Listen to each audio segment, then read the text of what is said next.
Part 1. The plates by the window. I don't know when the waiting became a ritual and not a choice. Maybe it started with the calendar. The small square kitchen calendar with a photograph of the pier in winter on the top and months that tear away like receipts. Every Sunday is circled in ink the color of plums. Every Sunday, I draw a tiny star in the corner of the square. Every Sunday, I tell myself this is the one. My name is Margaret Hale. I am 78 years old, and my house smells of clean lemon and something sweet that hasn't been eaten yet. I wake early, not because I'm busy, but because comfort lives in the morning's neatness.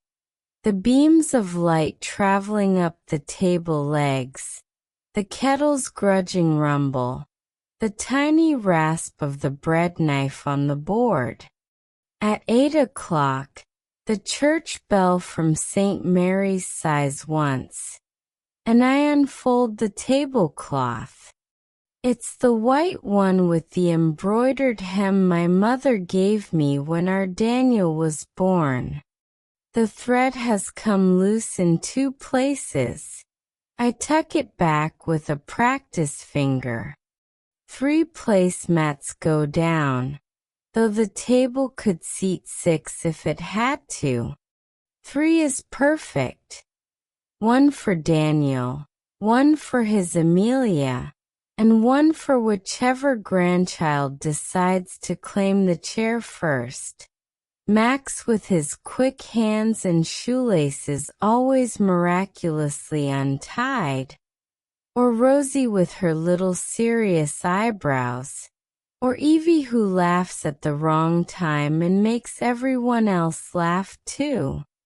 If all 3 come, we squeeze. Knees bump. Elbows apologize. I love a crowded apology. While the kettle struggles toward a whistle, I line up cups. The mug with the fox for Max, because he once declared foxes secret kings of the hedge, and wouldn't eat his carrots until I drew a fox on the napkin. The chipped pink cup with a saucer for Rosie because she is a saucer sort of girl.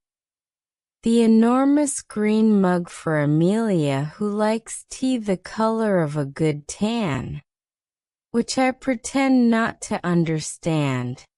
Daniel will drink anything hot and call it perfect, as if drinking tea were a loyalty test he refuses to fail.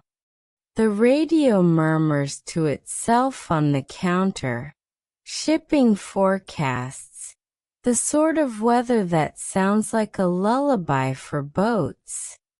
I switch to oldies for the kitchen.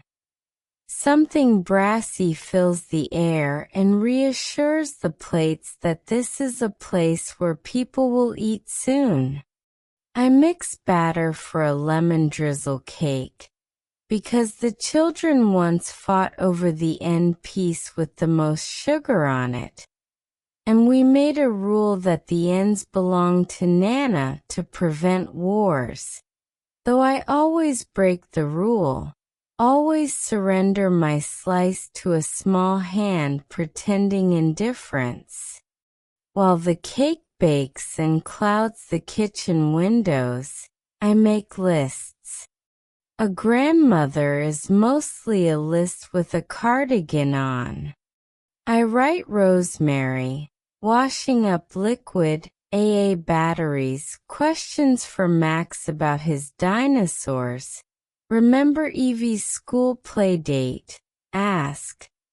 Napkins, better ones. Underline twice. Ice cream cones.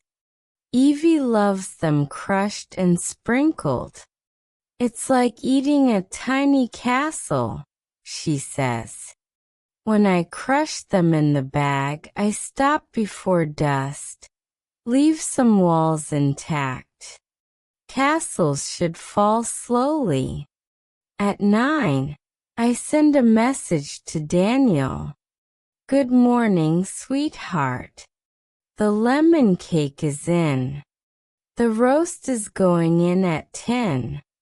Tell me what time to expect you all, so I can time the potatoes. A heart, because I like how the red brightens the gray bubbles on the screen. I send another to Amelia, because she is the sort who calendars things and appreciates confirmation. Made that salad with the toasted almonds you like. Plenty of dressing. A leaf emoji which is modern.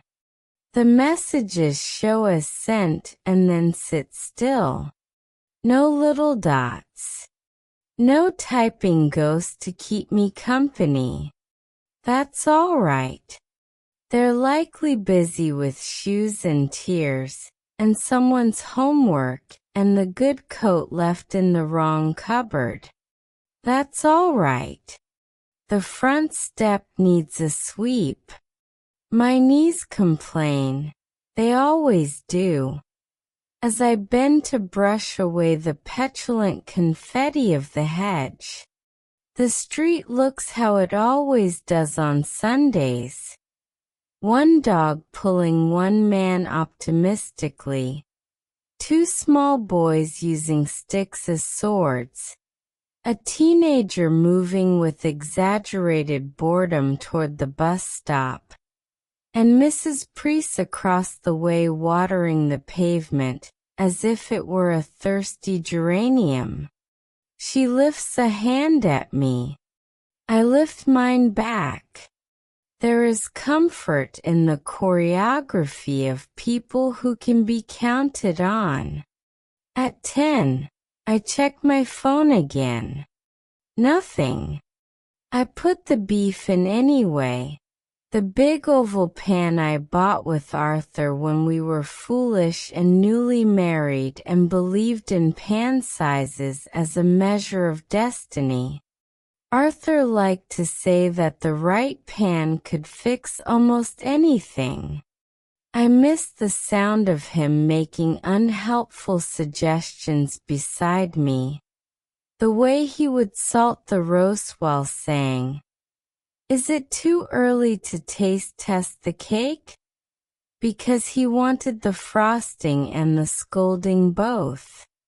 By 11, the house smells like a promise. I open the back door to shoo the heat away and let the smell out to meet the day. A robin flaps onto the fence with the shocked face of a small bureaucrat. Don't judge me, I tell him. I have a schedule.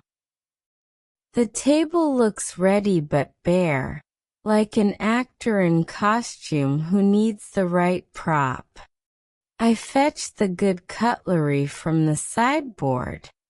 Rosie asked once why the special forks were heavier.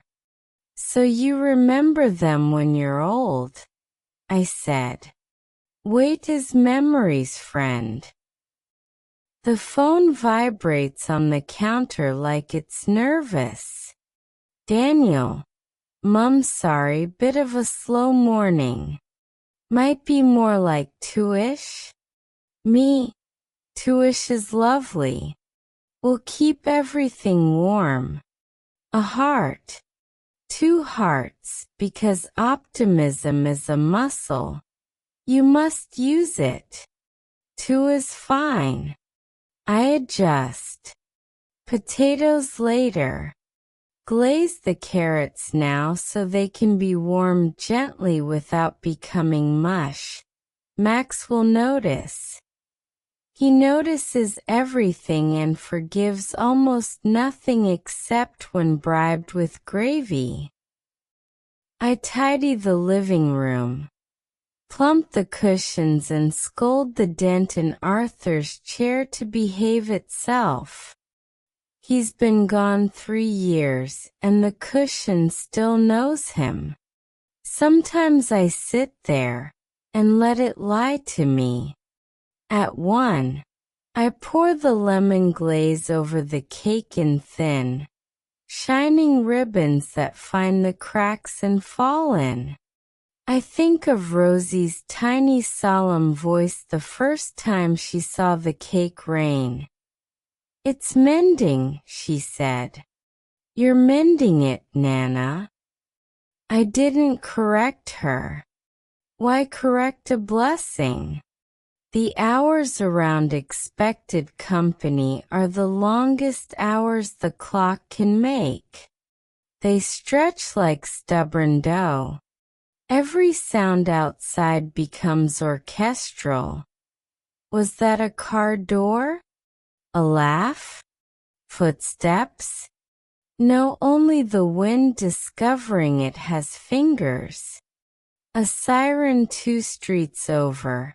A bin lid clattering, the low drama of a bus's brakes. I check the window, then move into the hallway, then back to the kitchen, as if the right position might summon them, like standing on one leg to get a stubborn jar open. 2 comes. Then a bit past 2. Mais, no rush. Drive carefully. The cake is behaving. A lemon emoji so they know I am making jokes, not keeping score.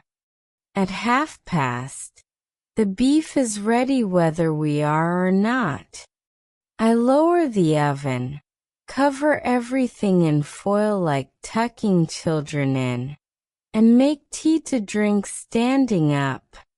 I take one careful bite of the cake's end, the forbidden end that technically belongs to me by the Treaty of Lemon, and feel the sugar crackle.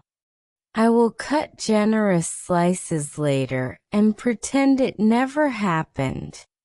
3 arrives with the lazy level of a cat. 2 o'clock was a hope. 3 is a decision. I carry the plates to the table, because the room needs the sound. I imagine the front door, the shuffle and echo of people arriving. I imagine Max performing a tackle hug while Amelia says, "Shoes, please." And Rosie collects all the compliments on her new clip with an expression of professional detachment.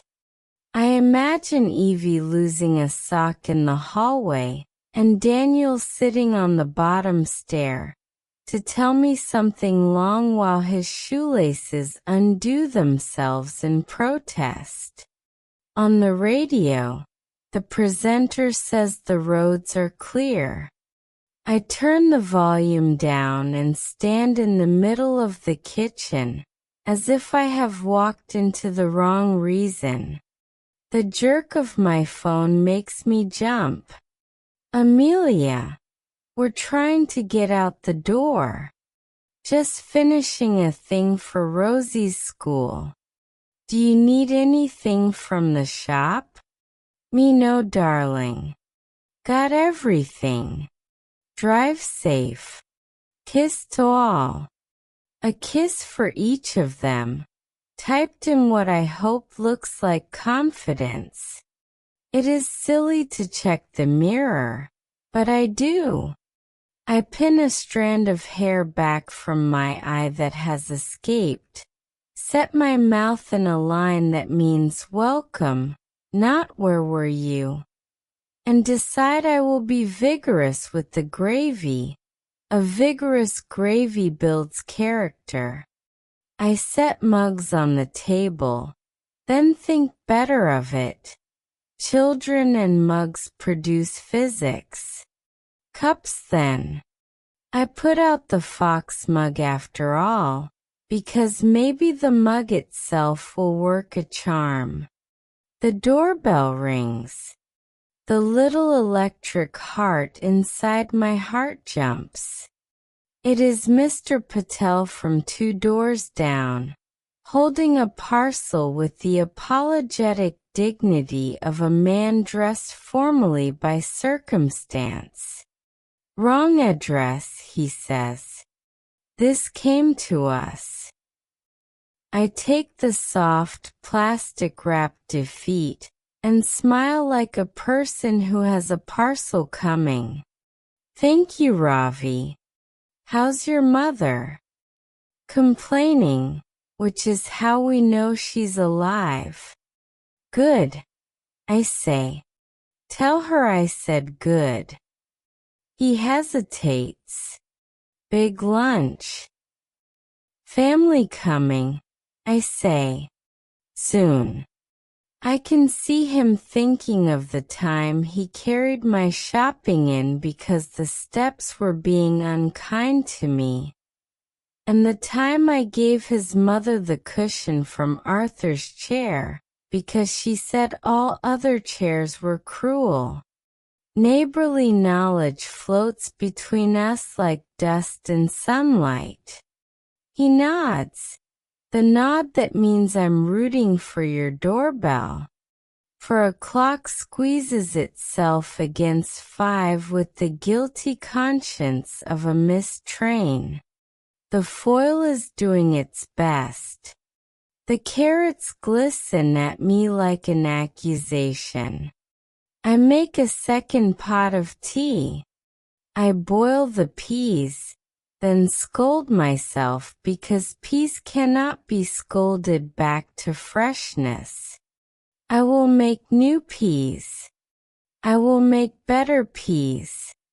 The phone on the counter is a sleeping cat that refuses to be useful. Me don't worry about time. Everything is warm. I'm here. A heart, because hearts are cheap and I have a pocket full. When the light changes, the hour when the house decides it prefers lamps to honesty, I light the one by the window. It throws a soft coin of gold onto the table where Max will sit if Max exists today. I set a napkin there and roll his knife in it, because he likes to unroll things dramatically. I sit in Arthur's chair barely, my weight a suggestion not an insistence, and stroke the arm where his elbow wore away the varnish. "Don't be ridiculous," I tell the room. "They're coming." "Of course," Arthur says in my head, in his voice that was always too amused to be angry. "And even if they don't, you've made the house smell marvelous." I nearly came back for the beef alone. I laugh out loud, because to laugh alone teaches your lungs to be stubborn. At 6, the door remains a rectangle of potential. I text again. "Me, shall I put the roast back in for later? Are you all right?" Dots. The 3 little marching soldiers appear. One goes missing, then another. The typing bubble disappears. Returns. Disappears. "Daniel, Mom, I'm so sorry. Today got away from us. Rosie's thing took longer and then Max had anyway. We thought maybe next week. I hate to cancel, but it's been." He doesn't finish the sentence. Sentences that begin with "it's been" don't often finish well. Me, "Of course, darling. Of course. Don't you worry. We'll do next week. Kiss to all. Love you." No heart, because hearts now would try too hard. I stare at the word next until it becomes a stranger. It is all right. Of course it is all right. Life is untidy. Children have small catastrophes and large needs and doors that never close when you want them to. My son is a good man, and Amelia is a good woman, and I love them. And their messy, complicated day is not a verdict on mine. I stand up carefully. I rescue the roast, slice it neatly, lay the slices in gravy as if tucking them into a soft bath, and put them in the fridge for later. I fill 3 containers with carrots as luminous as courage, with potatoes that will be practical even when cold, with peas that refused scolding but accepted butter as persuasion. I wrap the cake, cut a slice and put it on a small plate in case a neighbor drops by or a television show becomes unbearable without sugar. I wash the Fox mug and dry it, though it is clean already. I rinse the cups and put them upside down on the rack like tidy sea creatures. The tablecloth comes off and folds itself with the help of my good shoulder. I smooth the embroidered edge with my finger after all. That thread again.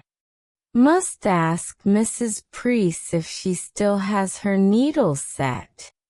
Or perhaps the haberdashery still imports those little cards of cotton from somewhere that pretends time hasn't learned how to hurry.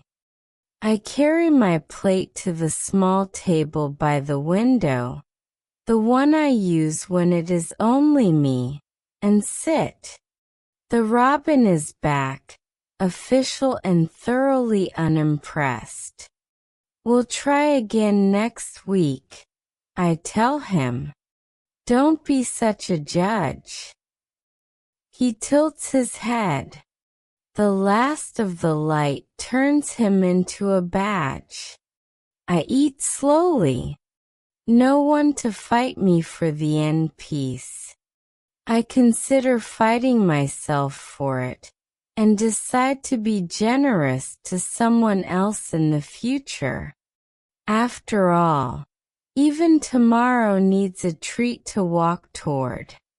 When the dishes are washed and the kitchen has forgiven me, I make a cup of tea so weak it barely qualifies as tea and carry it to the living room. I don't turn on the television.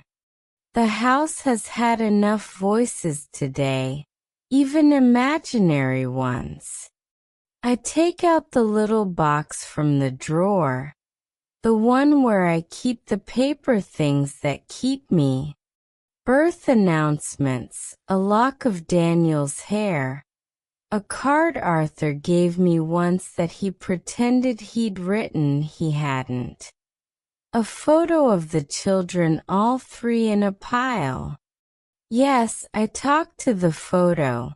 I ask it if they're eating properly and wearing their hats. It says nothing, but it takes my hand like a very small person might. The night thickens. The windows become mirrors. In them, I look like a woman who should have expected this and didn't. I make a decision. I will not message again. Next week, I will send 1 message. 1 heart. If they come, it will be because they are coming, not because I tugged the rope. I go to bed early and sleep in patches. The way you sleep when you haven't finished what you started, and what you started was an afternoon. In the morning, I wake with the same small determination. I have woken with every day since Arthur left me to do the list alone. It is Monday now. The calendar agrees. Monday is for washing sheets. The smell of them makes a person trustworthy. And for taking the bus 2 stops to buy the good bread. Monday is for pretending yesterday was a practice run. When the shop bell tinkles and the girl behind the counter says, "Morning, Margaret," in a voice that knows me, I feel almost bold. I buy 2 loaves, one to slice for toast and one to freeze for, when you need a gift in a hurry. My mother's advice for bread and jokes both. I buy a bunch of daffodils because they don't understand the word later. On the way back, I take the long route by the school. Children in small coats are being shepherded through a gate with the serious chaos that children make of any gate. A boy is crying because his sock has folded itself inside his shoe, and cannot be convinced to unfold without drama. His mother kneels and fixes the world inside the shoe while telling him a story that requires her to wiggle her eyebrows. He laughs in spite of himself. I stand and watch too long and then pretend I was admiring a cloud. Back home, the daffodils lean into the room from their jug and examine everything. I put a few slices of yesterday's beef in a pan with onions and a little stock, a quick almost stew for a Monday lunch. I am good at making nearly out of already. The phone vibrates. Amelia. Thank you for understanding yesterday. You're an angel. Can we try for Sunday? The kids were honestly gutted. Max said he dreamed of the fox mug. He thinks it misses him. The fox mug is incapable of missing anything. It is a piece of ceramic with a silly face. I hold the phone to my chest anyway, because the words gutted, dreamed, misses are the right shape for a human heart. Me, Sunday would be lovely. Same time? Cake requests welcome.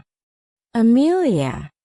Rosie says Victoria sponge. Max says the lemon again but bigger. Evie says pancakes actually. Me noted. Tell them I'm in training. Love you all. Hearts. Many hearts. Too many perhaps. I don't care. If hearts were salt, I would over-season us. The rest of Monday is the sort of industrious that looks like not much. I mend that loose bit of hem on the tablecloth with thread that isn't quite right but pretends valiantly. I iron 2 napkins into crisp obedience. I write a note to myself. Buy more batteries because the bathroom clock stopped and now every time I go in there, time stops with it and makes me dramatic. In the afternoon, I sit with a book on my lap and do not read it. I listen instead for the sound of the letterbox. It rarely produces anything worth wanting. But even a circular feels like recognition. The world remembering I have a slot. It rains, of course. It is the sort of rain that cannot decide whether it is hard work or theater. The hedge shortens itself under it. The pavement hisses in relief. I make tea with a squeeze of honey, because sometimes life requires a bribe. Toward evening, Mrs. Priest knocks with a small jar of marmalade and the face of a person who knows she is interrupting exactly nothing. We discuss the bin schedule with the gravity it deserves, and the robin with the disdain he deserves. When she leaves, the house holds the shape of her for a while, and I walk through it like someone visiting a chapel after a wedding, confetti of silence everywhere. Before bed, I stand in the doorway of the spare room where the children's toys live in exile, a doll with one eye that refuses pessimism, a box of blocks with a lid that never stays, a ridiculous plastic dinosaur that roars at unpredictable intervals because it is possessed by cheap batteries and an attitude. Sunday, I tell them, behave. The dinosaur roars, as if in ironic agreement. All week, the list grows and the shop receipts become a kind of liturgy. Tuesday is for polish frames and taps and the one stubborn spoon that tarnishes because it enjoys a challenge. Wednesday is for letters. I write to my sister in Devon because she is furious with her lawn and needs encouragement.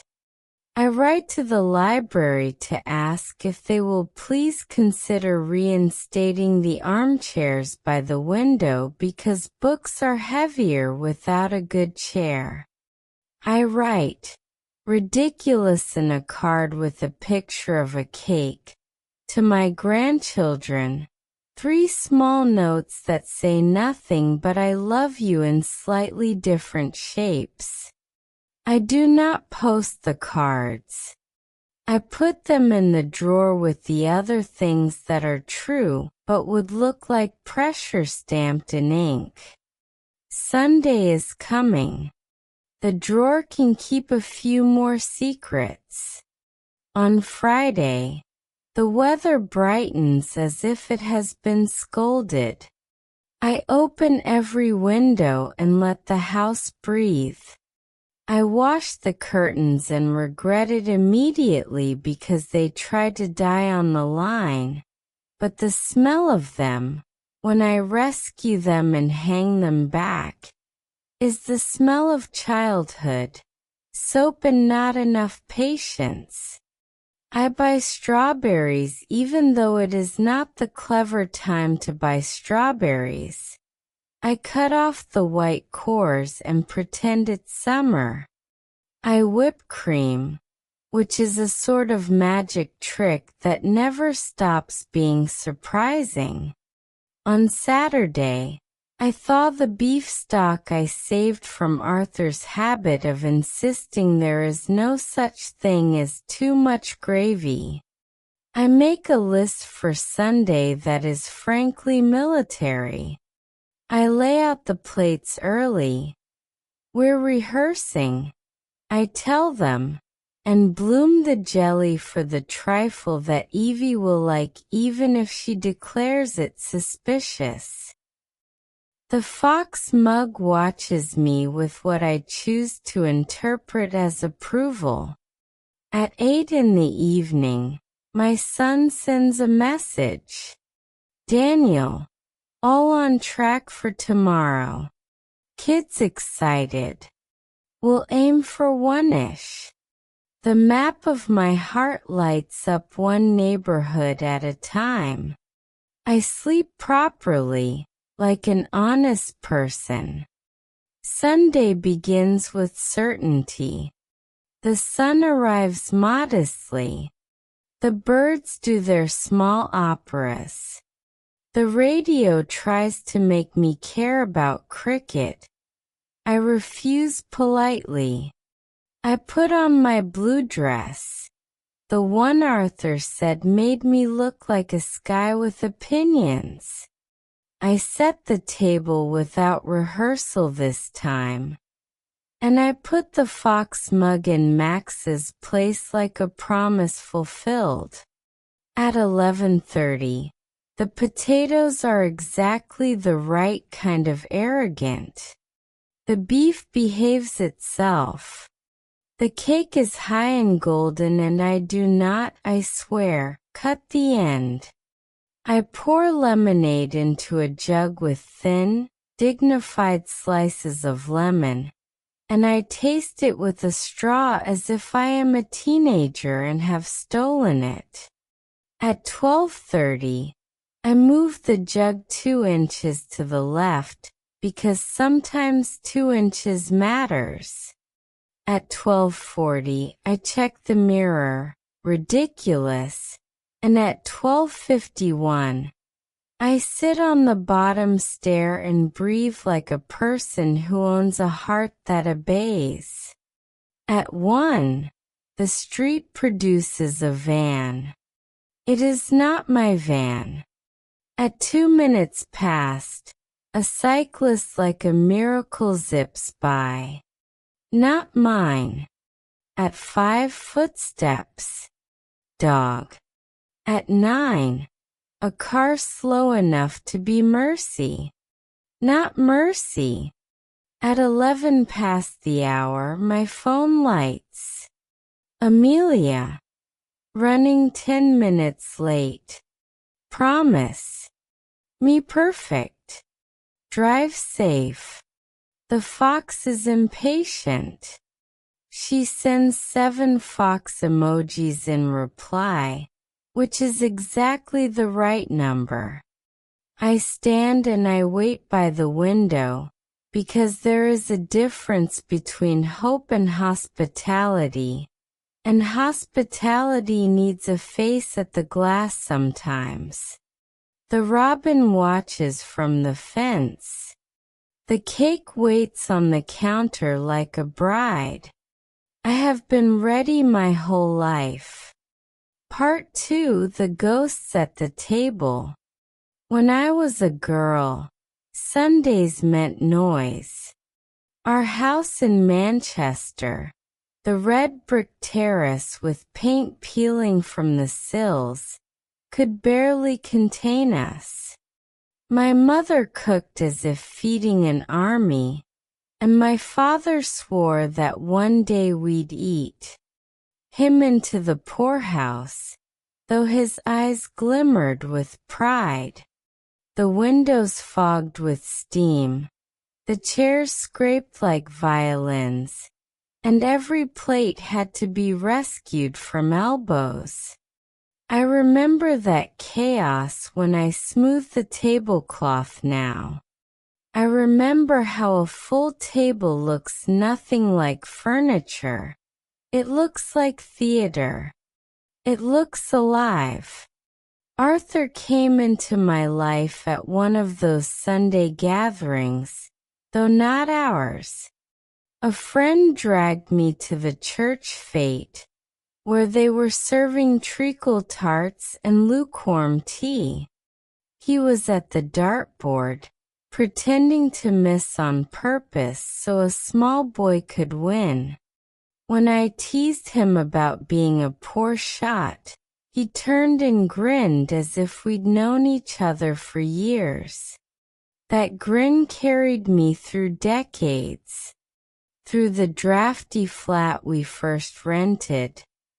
Through the loan that seemed enormous for a house we swore would always feel too big. Through the winter our pipes froze and we slept in coats. Through Daniel's colicky nights when nothing soothed him but Arthur humming Greensleeves off key. Arthur wasn't perfect. He never fixed what he promised, drank more than was wise, and had a stubborn streak that could outlast mountains. But when he sat at the head of the table, Chair tipped back, arms folded as if daring the world to say something bad about his roast potatoes. The whole room softened. He was gravity, and we all orbited him. Daniel adored him. He followed Arthur into the shed, into the garden, into the garage, learning tools and tricks and phrases he had no business repeating. When I scolded, Arthur winked. "He's only practicing for life," he said. When Daniel was 12, he announced he wanted to be a writer. He had filled 3 notebooks with stories about pirates and knights and, bizarrely, a giraffe who solved crimes. Arthur read every word aloud by the fire, mispronouncing the villain's name on purpose just to make Daniel laugh. "You've got something, lad," he said. "Stick with it. Words are heavier than bricks when you stack them right." I thought of that last week, when Daniel sent me a photo of his book signing in London. Him at a table, neat piles of novels beside him, his hair too long as always, his smile the exact copy of Arthur's. A proud moment, yes. But pride and loneliness are cousins. They arrive together. I looked at the photograph for a long time before I put the kettle on. I remembered Daniel's wedding. I wore the pale lavender dress Arthur loved, and sat near the front. When Amelia came down the aisle, I saw Daniel's face change into something older, something permanent. The vows were simple, but Arthur squeezed my hand so hard my rings left marks. "Our boy's a man now," he whispered, his voice proud and trembling. Rosie was born 2 years later. The first time I held her, I felt Arthur's hand on my shoulder, as if he were reminding me to breathe. She had his eyes serious and watchful. When Max arrived, loud and impatient, Arthur laughed so hard the nurse shushed him. "That one's got lungs," he said. "A singer or a soldier?" Then came Evie, tiny and stubborn, the last blessing before Arthur's heart gave out. He died on a Tuesday morning. The chair was still warm when the paramedics left. The tablecloth from Sunday was still folded on the sideboard. That day, the house stopped sounding like a theater and started sounding like a rehearsal that had lost its script. After the funeral, people came for weeks. Neighbors, cousins, Daniel with the children. They filled the rooms with noise again, though it was the wrong kind, strained and careful. Everyone ate, because eating was what you did when words weren't enough. I kept cooking long after the last casserole dish had been returned. Food was the only language left in my hands. And so the ritual was born. Every Sunday, I set the table. At first, it was to keep Arthur's chair from gathering dust. Then it was for Daniel and Amelia, to remind them of where they belonged. And then for the children, who needed memories shaped like fox mugs and lemon drizzle cakes. But lately, I fear the ritual has become only mine. The table doesn't echo the way it used to. Chairs creak without weight. Forks gleam without hands. Silence gathers like dust in corners, no matter how I sweep. The neighbors don't see that part. They see a tidy old woman who keeps her garden neat, who brings jars of jam to the church sale, who remembers names and birthdays. They don't see how the plates whisper to me, how the mugs are like photographs, how every slice of cake is half a prayer. Sometimes I close my eyes and walk myself back through the years. I hear Daniel, age 6, shouting that my gravy is too bossy. I see Arthur sneaking an extra roast potato when he thinks I'm not looking. I smell Evie's hair after a bath, the scent of apples and soap.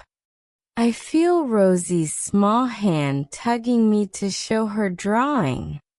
I hear Max's feet thundering upstairs, chasing dragons no one else can see. I open my eyes and the kitchen is neat, the table waiting, and the clock ticks on. One winter evening not long ago, I caught myself setting 5 plates instead of 3. I stood there with a fork in my hand, staring at the extra plate as if it might explain itself. For a moment, I imagined Arthur would sit down again, grumble about the draft, ask what was for pudding. The illusion was so strong I nearly spoke aloud. But the plate remained empty. The chair remained a chair. The silence remained king. I lifted the extra plate and put it away.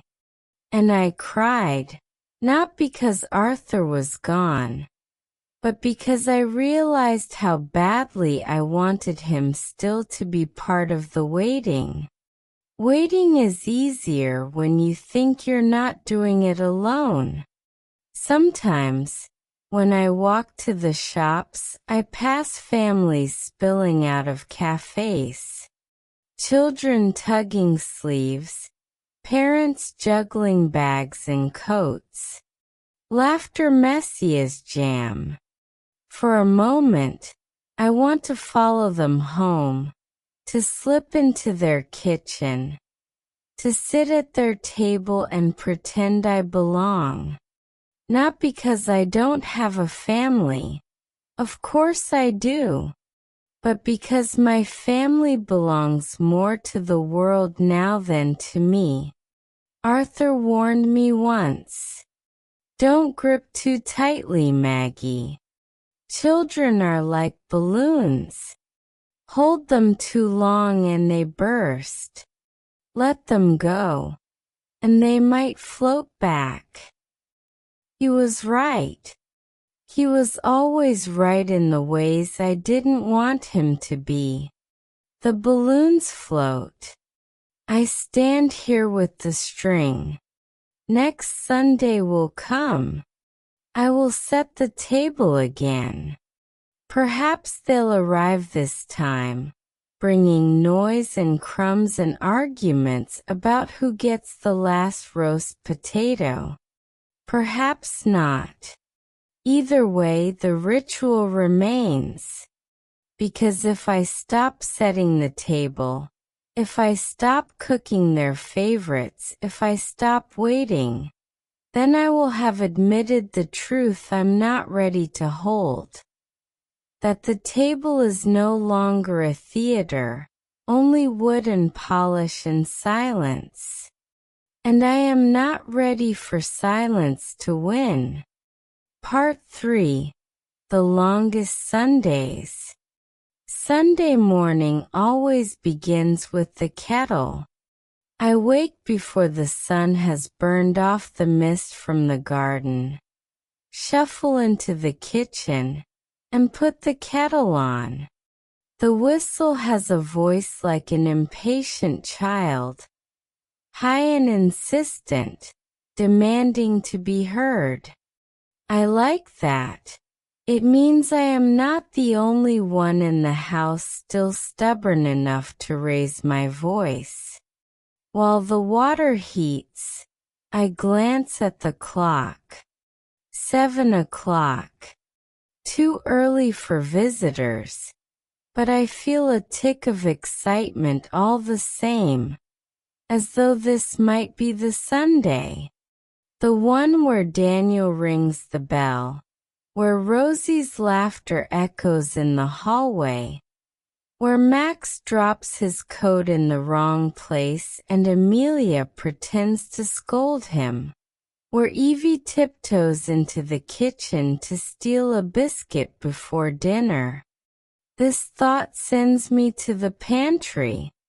I check the flour jar, the sugar, the eggs.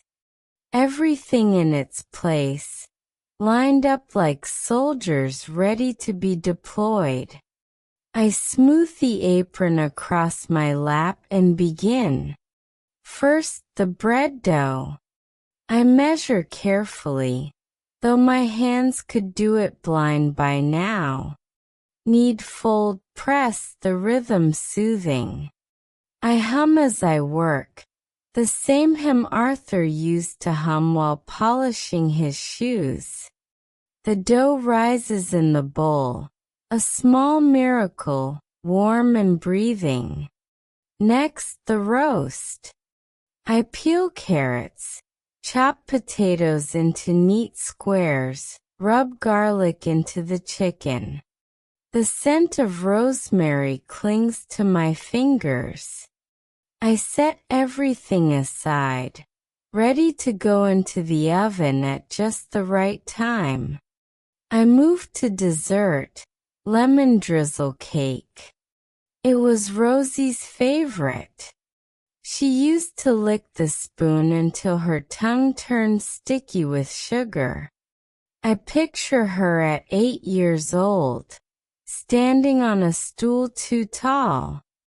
For her, hair tied in 2 wild pigtails.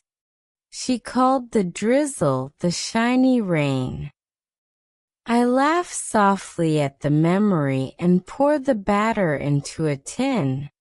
By 9, the kitchen smells alive. Warmth, sugar, yeast. A smell that once meant family. I pause to set the table. The cloth is white with blue stitching, edges frayed from years of washing. I smooth it flat, tugging corners into place. 6 chairs, though now I usually prepare 4. Plates, forks, knives, glasses. I polish each glass until I can see my face, faint and ghost-like in the curve. The chairs scrape gently as I arrange them. Arthur's chair is still at the head. Always. Even now, I cannot bring myself to move it. I place a plate in front of it, though no one ever eats from it. Perhaps it is foolish, but I do it anyway. By 10 I am done. The table is ready. The food waits. The house is dressed like an actress behind the curtain, waiting for the first cue. All that remains is to wait. Waiting has its own weight. The first hour passes quickly. I busy myself with small chores, folding laundry, watering the geraniums, dusting the sideboard. Every creak of the floorboards makes me glance toward the door. Every car that slows outside makes my breath catch. By 11, I find myself sitting in Arthur's chair. I never mean to, but my legs guide me there. From his seat, the room looks different, larger, emptier. I imagine what he would say if he could see me now, fussing with napkins, checking the oven every few minutes. He would chuckle, shake his head, tell me to sit down and save my strength. I don't sit for long. The bell could ring at any moment. At noon, I put the chicken in. The oven hums, the scent grows rich, and the house feels like it is breathing again. I imagine the children bursting through the door just in time, voices clamoring. "Grandma, it smells so good." I hear footsteps then, soft, quick. My heart leaps. I rush to the window. Only a boy with a football, chasing it across the pavement. His laughter floats up, mocking my hope. I step back, pressing a hand to my chest. "Not yet," I whisper. "They're just late." 1 o'clock arrives. I set out the bread, golden and warm.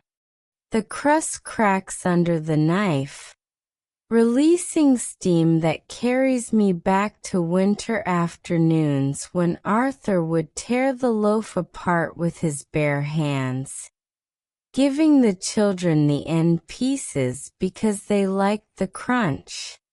The table looks beautiful, too beautiful. I straighten a fork, shift a chair, then another. I cannot sit still. Outside, the street is quiet. A single pigeon struts across the pavement. The church bells ring in the distance, 12 heavy notes that land like stones. Still no knock. No voices. By 2, the chicken is ready. I lift it from the oven, glistening, fragrant, perfect. The potatoes sizzle, carrots tender and bright. I arrange everything on serving dishes, setting them in the center of the table. Steam rises. Plates wait. Silence presses. "They'll be here soon," I tell the air. I pour a small glass of wine, though I do not drink it. Arthur used to insist on a toast, even if it was only orange squash. "To the table," he would say. "The best stage in the world." I raise the glass, whisper, "To the table."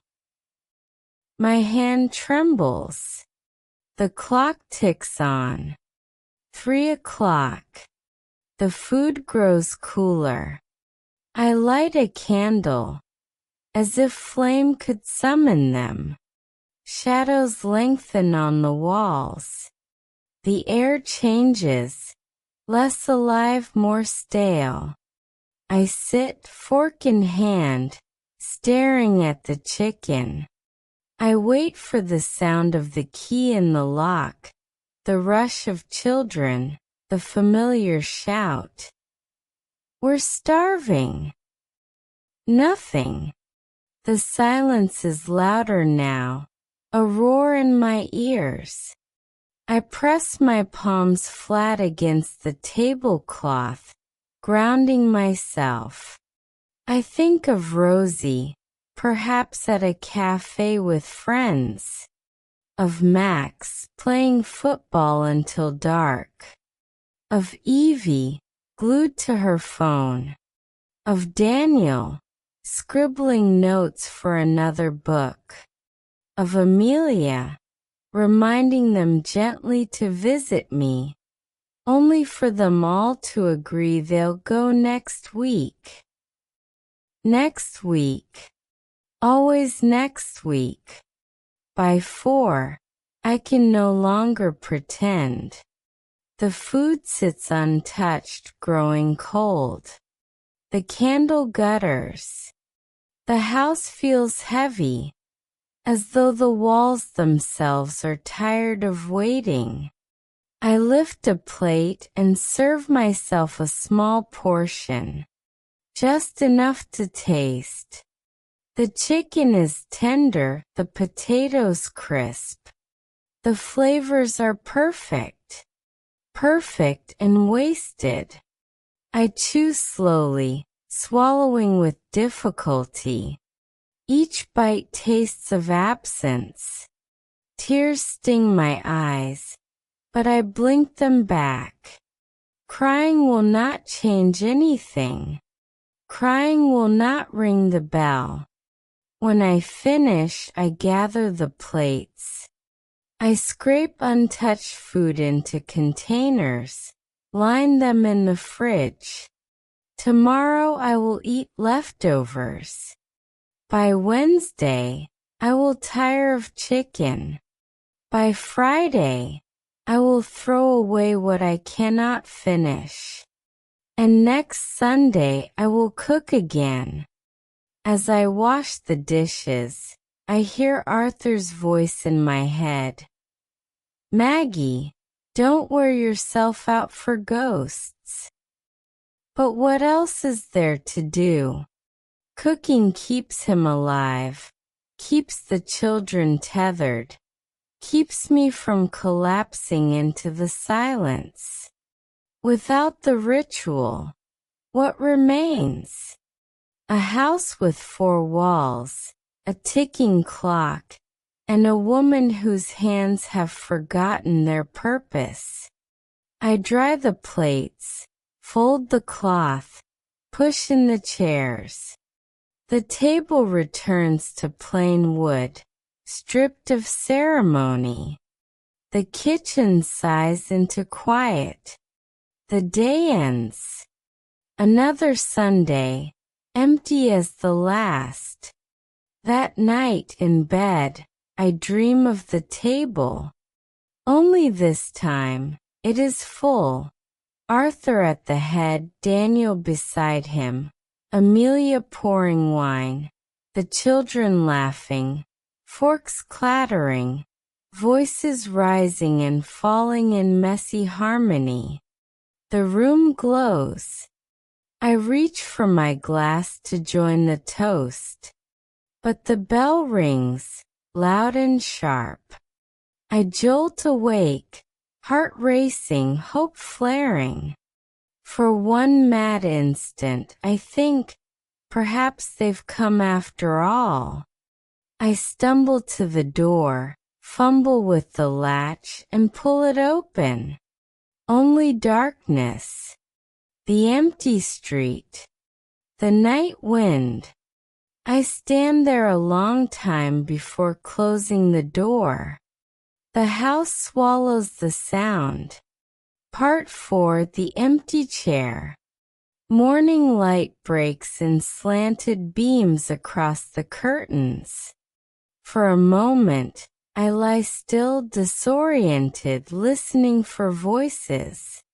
Children laughing, Amelia asking where the spoons are, Arthur humming with his Sunday shoes. But it's only the birds. Just the birds. The dream fades and reality presses in. Another Sunday has ended. Another Monday has begun. And still the chairs stand empty. I shuffle into the kitchen. The smell of yesterday lingers. Faint rosemary, lemon, the ghost of roasted chicken. I open the fridge. The shelves sag with leftovers packed neatly in containers. Each one is a reminder. Food meant for a family that did not come. I close the fridge and rest my forehead against the cool door. "What are you doing, Maggie?" I whisper. My breath fogs the surface. The answer is silence, the call that doesn't come. At 10 o'clock, I sit by the phone. My hands fold and unfold a tea towel in my lap. Sometimes they remember. Sometimes on Monday morning, Amelia calls. Always rushed, always breathless, always with that same apologetic tone. "Oh, Mom, the weekend got away from us. You know how it is. Next time, I promise." Always next time. I stare at the phone. I will it to ring. It sits, black and lifeless, mocking me. At 10:30, I put the tea towel down and walk away. Memory at the table. The table still wears last night's silence. I stand at its head, fingertips brushing the grain.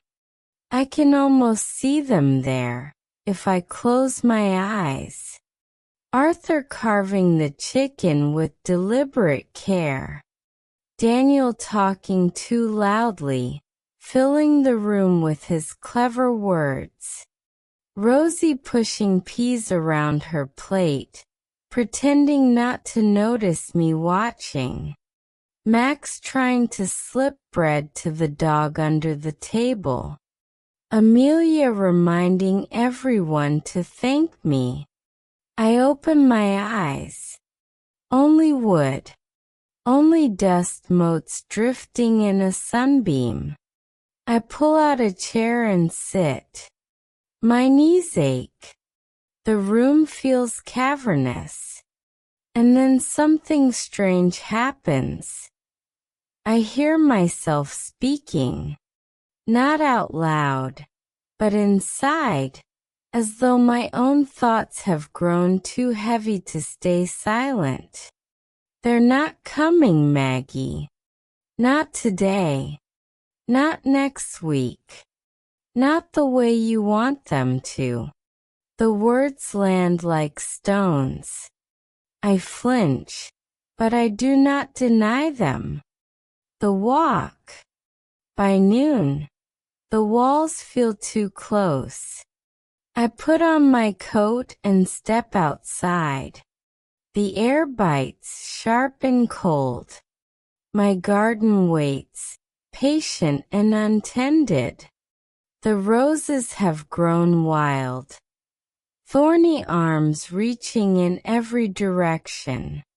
I walk to the park at the end of the street. Children play there, running in circles, shrieking with joy. Their grandparents sit on benches, smiling, called upon to hold jackets or wipe noses. I stand a while watching. A little girl with curly hair runs past me, holding her grandfather's hand. She looks up at him as though he is the center of the universe. His eyes soften. Something in my chest cracks, but I keep watching. When the cold sinks deep into my bones, I turn back. The letter. That evening, I sit at my writing desk. A blank sheet of paper waits. I have written dozens of letters I never sent. Gentle reminders, cheerful invitations, quiet pleas. They sit stacked in a drawer, yellowing with time. Tonight I write something different. My dear ones, I begin, the pen scratching across the page. I want you to know that I love you always.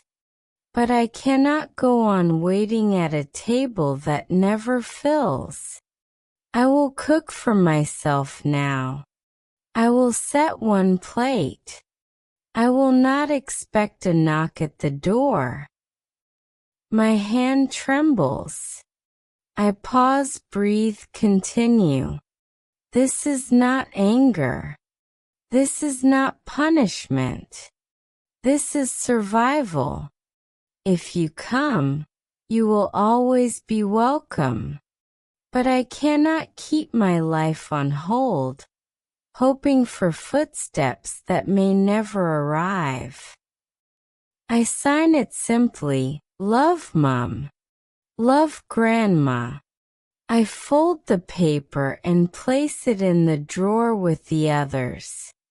I do not know if I will send it, but writing it feels like stepping out of a shadow, the empty chair. Later, I return to the dining room. The chairs sit in their circle of silence. Arthur's chair waits at the head, as it always has. I walk to it slowly, lay my hand on its back. For years I have kept it there, untouched, a shrine to a man long gone. A way to pretend the table was never broken. But tonight I understand. It is not a shrine. It is a cage. I grip the chair and drag it back. The scrape against the floor is loud, almost violent. I push it into the corner, out of the circle. My breath comes heavy, like I've lifted something larger than wood. The table looks different now. Not whole, not broken. Just true. I place one plate in front of my usual seat. One glass. One fork. For the first time in years, the table matches the truth of the room. Supper alone. I cook only a small portion that night. A piece of fish, some peas, a baked potato. Simple. Enough. I sit at the table with my single plate. The chair across from me is empty, but it does not mock me. It simply is. I eat slowly. The food is good. I made it for me, not for the echo of children. For me. When I finish, I wash the plate, dry it, put it away. The silence of the kitchen feels lighter somehow, less cruel. I brew a cup of tea and carry it to the sitting room. I open a book. The words rise up to meet me, filling the space where absence used to sit. For once, I do not glance at the door. The realization. That night, as I climb into bed, I think of the word alone. For years it has sounded like punishment, like failure. But as I lie down, the house breathing quietly around me, I realize something. Alone does not mean unloved. Alone does not mean forgotten. Alone means here. Alive. Present. I whisper it to the dark. I am here. The words do not echo. They settle, warm and steady, into the silence. And for the first time in many years, I sleep through the night without dreaming of footsteps in the hallway. Epilogue, the next Sunday.